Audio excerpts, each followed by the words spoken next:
Kredia e re në bujqësi ka pasur një rënje drastike në muajin nëntor. Sipas të dhënave nga Banka e Shqipërisë, bankat tregtare financuan më pak biznese të këtij sektori në nëntor 2025. Konkretisht, kredia e re për bujqësinë, pyjet dhe peshkimin ishte vetëm 164 milion lek me një rënje prej 51% në krahasim me muajin tetor. Ndërkohë stoku i kredisë ekzistuese, pra i atyre që kanë marrë kredi përpara nëntorit dhe vijojnë ta shlyejnë çdo muaj, rezulton të jetë vetëm 7.2 miliard lek, me një rritje të lehtë nga muaji tetor si rezultat i interesave të papaguara ose ristrukturimit të kredisë. Bujqësia është parë gjithmonë si një sektor me risk nga bankat. Ajo konsiderohet një sektor me informalitet të lartë që nuk i plotëson dot kërkesat për kolateral të bankës, e përrjedhoi këto të fundit prirën të jenë më dorështrënguara në miratimin e kredisë ndaj tyre.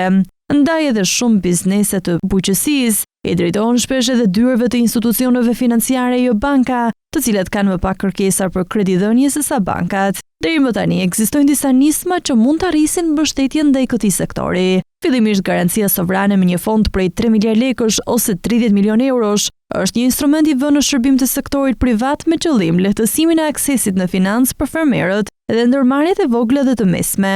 Së dyti, Banka e Zhvillimit, e cila u themelua zyrtarisht në fund të vitit të kaluar, do të mbështesë pikërisht ndërmarrjet shqiptare që nuk kanë çastje të mjaftueshme në financim nga tregu tradicional dhe të cilat shpesh përballen me vështirësi në sigurimin e kredive ose investimeve për zgjerim dhe inovacion. Po ashtu sektorit bankar shqiptar do t'i shtohet një bankë e re, Ziraat Bank, e cila ka marrë miratimin paraprak për licencim nga Banka e Shqipërisë, është e specializuar për huadhënien ndaj bizneseve që operojnë në fushën e bujqësisë, dhe pritet arrisë më tej mbështetjen financiare ndaj këtij sektori.